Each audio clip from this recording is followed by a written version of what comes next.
Hello, good morning. Thank you so much for being here. I was not expecting Caitlin to do such a thorough introduction of myself, so that'll save some time. But yes, welcome to Zucker Cream, my little dream store.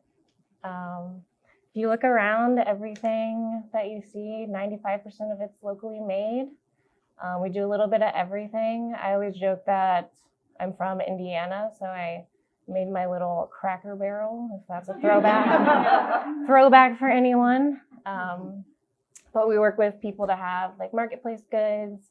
We have a small pastry program that rotates different bakers, art, clothes, really anything, and it's all curated around fun, like seasonal themes we do. And then we're a shop, but we also operate as a pop-up space, so we host regular community markets where people come in and sell their treats at the table. We host workshops. We just had a watercolor workshop last night. We hosted a bake sale last week.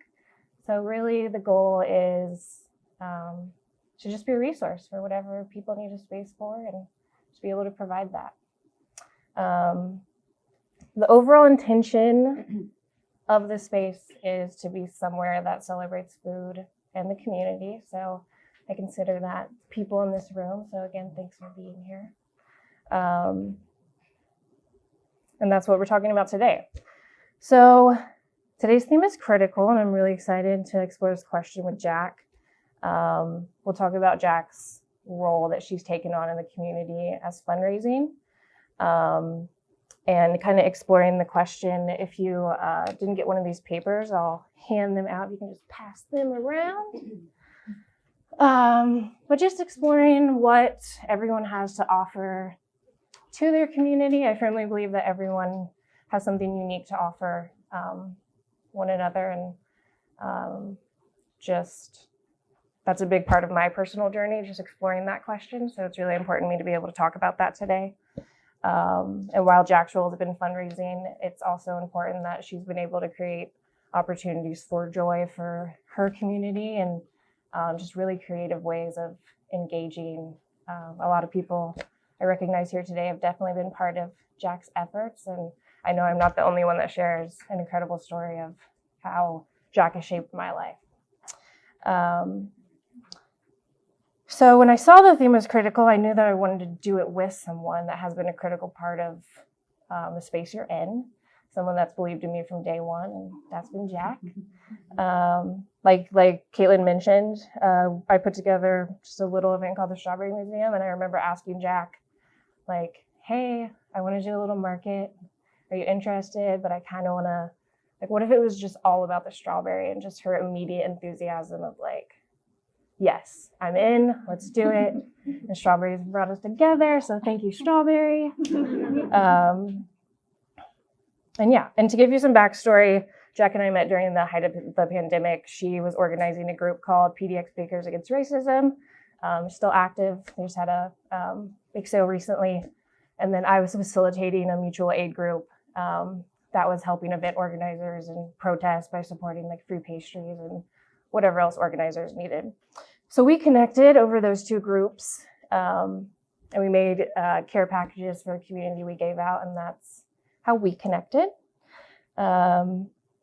And then I basically just showed up to anything she did, which is how you make friends 101, stalking until they like you. But yeah, I often think about the pandemic and the protests and how that brought a lot of us together. I feel like Portland received a lot of negative attention for that, but what wasn't talked about enough was the amazing, beautiful mutual aid work that was happening, and just the really creative ways that people were going out of their way to like try and care for one another. So you'll hear us use the word mutual aid a lot. It can mean many things, but Jack and I both agree it just means community care, direct aid to individuals that does not involve the government. And what I appreciate about Jack is exactly that, just like how much care and thought and attention she puts into everything she does. So I'm excited that you get to hear from her. Before we get started, I want to brag about her for a second because her bake sales have organized damn near $50,000 for the community, so snaps for Jack. And yeah, I think she's able to do that too because she's a very critical thinker and she's an amazing person. So I think I've checkmarked my use of the word critical today. And we'll get started. Hi, Jack. Hi. How you doing? Good. Thanks for having me. Oh, of course. So I think it's interesting for you to start at like what your journey has been that led you to fundraising and like what role pastry has been in your life. So I have been working in kitchens since I was 16. It's funny to me now because most people know me as kind of like a baker and pastry person, but most of my career has been spent cooking, and that's my real passion. Ironically, when I was living in Portland, or first moved to Portland for the first time, I didn't really see a career path, moving up as a chef in the restaurants here. And just in my general experience, as often the only female in a kitchen, getting passed over for promotions time and time again. So I wanted to work in this restaurant in Portland, and I knew that they didn't have any females working on the line. And, as unfortunate as it is, I decided my only route into that kitchen was through pastry. So I just started trying to gain that experience and learning how to do all that production. And in a lot of ways, pastry does offer a different schedule. It's more daytime. I'd previously been working till midnight or 1 a.m. So it did offer me a different quality of life, but it offered me also a pathway to actually move up in food, because it tends to be more female presenting. And it did, it changed everything. And I think that in thinking of what I wanted my personal activism to look like, I wanted it to be something that I could do that wasn't a huge, wouldn't take a lot of money from me, that I could do easily, and that I could do in volume, and also provide as much as I could to the community. So that turned into bake sales and pastry.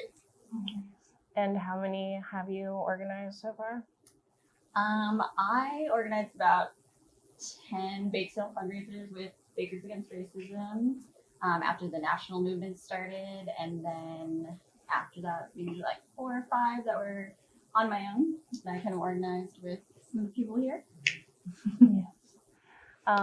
Tell us a little bit about some of them that you organized and like what they meant to you or what like motivated you to do those specific ones. I think, I'm always seeking to hear from the community and hear maybe what's lacking or what people are seeking. And a lot of times, I think maybe many of us look at social media and the news, and it's like we see these things happening nationally, we see these issues happening, and it's easy to just feel like I want to do something, I want to donate money, I want to get out there. But I try to be really intentional and look at the people in my community that are directly around me, the people that I can see that are in need, and try to fulfill that. So some of the bake sales with PX Bakers Against Racism, we're like fundraising for Third Eye Books, which is the only Black-owned bookstore in Portland. Everyone should check it out. But they were fundraising to actually have a storefront. And for me, I wanted to go to that bookstore. And I knew that it would be valuable to the community. So I wanted to do everything I could to raise funds for them. And a lot of times I've found, unfortunately, the people only show up in light of horrible tragedy. And while it's sad, that is what I've tended to fundraise for. I think the most personal bake sale that I've done was the Nikkei bake sale, which was after the spot shootings in Atlanta in March of last year.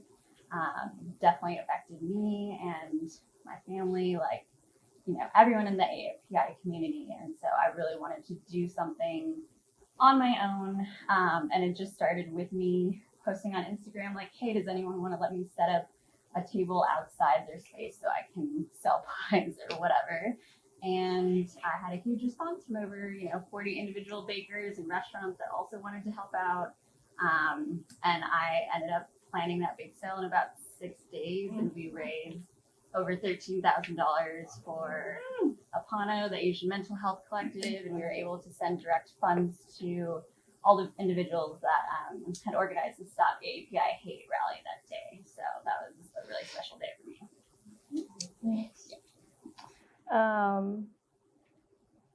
I think people don't realize how much work goes into organizing something like that. It seems like you may just bring a pie and set it on a table and hope for the best, but the work that happens behind the scenes is incredible, and that happens because people like Jack. So just really want to take a moment to honor all of her hard work. I think we talk a lot as creative people, our creative process, or just like organizing process in general. So how do you go about like putting the whole event together, like your process? Good question. Well, I definitely, I'm a person that maybe compartmentalizes my feelings a lot. And so I like to put that off to the side and just do things and act and, as a coping mechanism, and also just to get things done. My process often looks like, if I feel the need to act, I like to ask myself a series of questions. Like, who do I want to serve? What change do I want to help facilitate? And how can I support that change to happen? Which for me is, fundraising in a way now, because people that are doing actual mutual aid work and making, meals for the community, they're the ones doing the real legwork, the real on the ground work. And I'm not necessarily that person, but I know that I can provide something in the form of raising funds to help their intention. So for me, I just want to be very clear with myself about did I just get stressed out about this thing and I want to just do anything to make myself feel better? I feel some guilt around this because I don't want to do that. And then I always ask myself, where did I hear about what people need right now? Is it something that's, alarmists are saying on social media or whatever, or is it something I see down the street? Clearly these people need help over here. And then besides that, I always try to, fundraise for groups that I also want to learn from, that I want to connect with. And oftentimes that means feeling uncomfortable and, having other people educate me. And I always try to be open and have space for that as much as possible. Yeah. I feel like you touched briefly on this, but I feel like a lot of us are trying to figure out how to make the most impactful change as an individual. But also if we're on social media and read the news, it's easy to get overwhelmed. And how do you make that decision of that balance between all of the awful tragedies around the country and while trying to focus on your local community? Yeah, it's definitely overwhelming. I mean, I feel like we've all experienced that over this pandemic. It's just one thing after another and you can't really catch your breath. But for me, I think it's just really trying to think about what you can offer. And there's so many things that everyone can offer. If you're into design, you can, design protest flyers. You can maybe cook meals for your neighbor. And I think especially with activism and how I've tried to be active, it can start very small. It can just be, checking on your neighbor. It can be passing off, a promotion or a project to someone who's been overlooked and maybe is a lot less privileged than you. And just trying to do what Brittany does and spotlight other people and give other people the platform to say what they want to say and connect with other people too. So with that being said, again, with I'm very curious in how we can keep this type of work sustainable, because just with creative burnout, I can only imagine, how burnt out someone like Jaclyn must be. And especially for marginalized communities, Jaclyn's helped me understand that unfortunately most of the work is done by marginalized communities, and they end up carrying the weight of that activism. So how can it be sustainable? How can we keep showing up? And also like take the burden off of you while also like supporting you. Well, there's definitely people out there that are doing a lot more important work and working a lot harder than I am. And I think,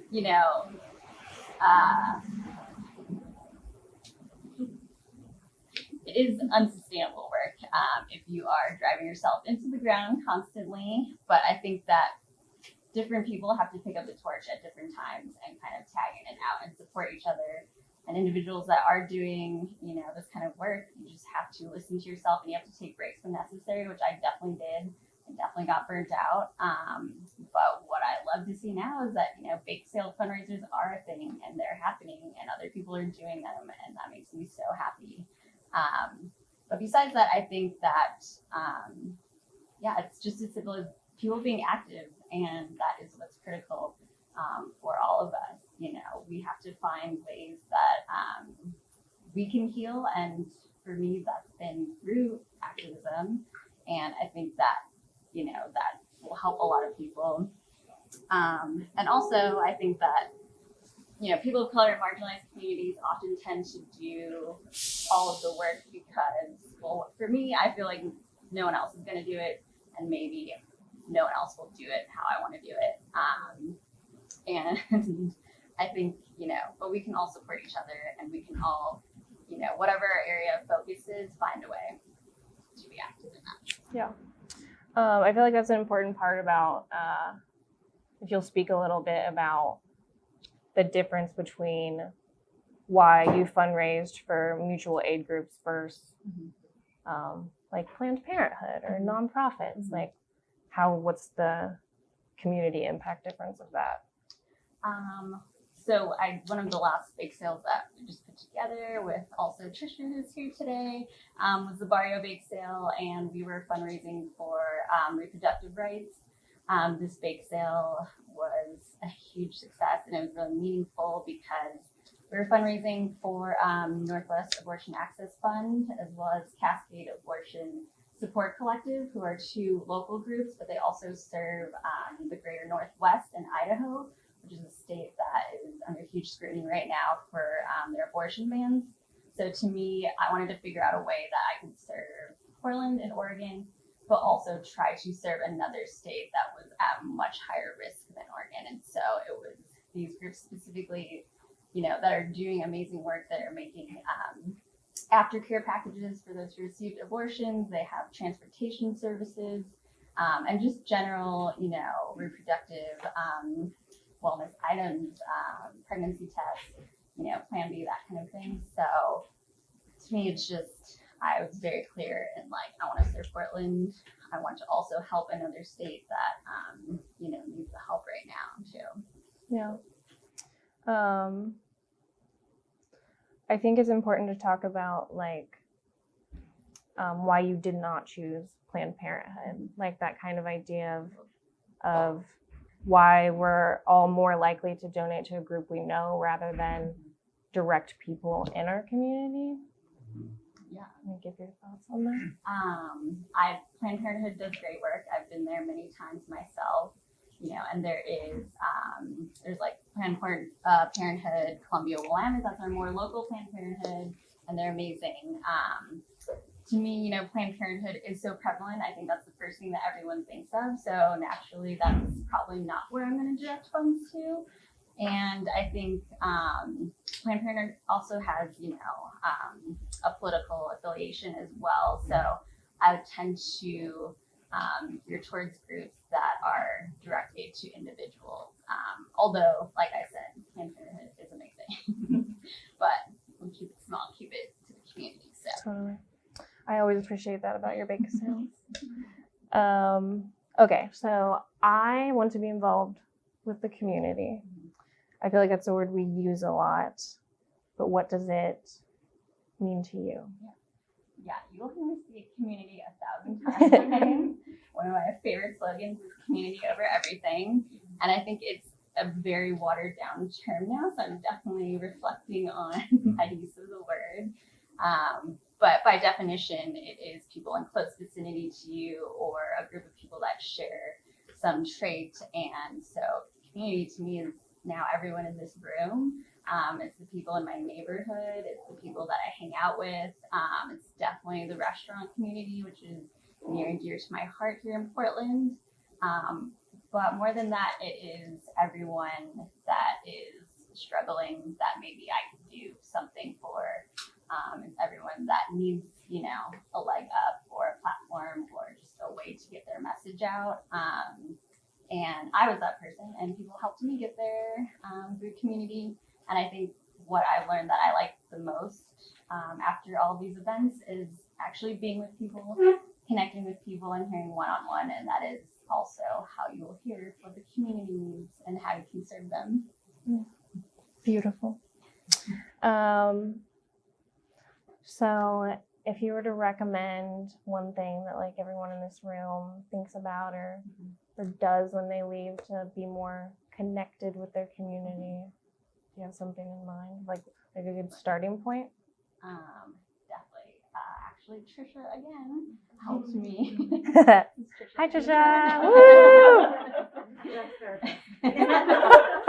She helped me, identify some of my values and be very clear about what is guiding me through everything that I do personally, professionally, and otherwise. And, for me, that is another thing I like to say is BIPOC to the front always. How can I spotlight people of color and make sure that they're the ones getting paid the most? They're the ones that are also just like guests at events and not the help.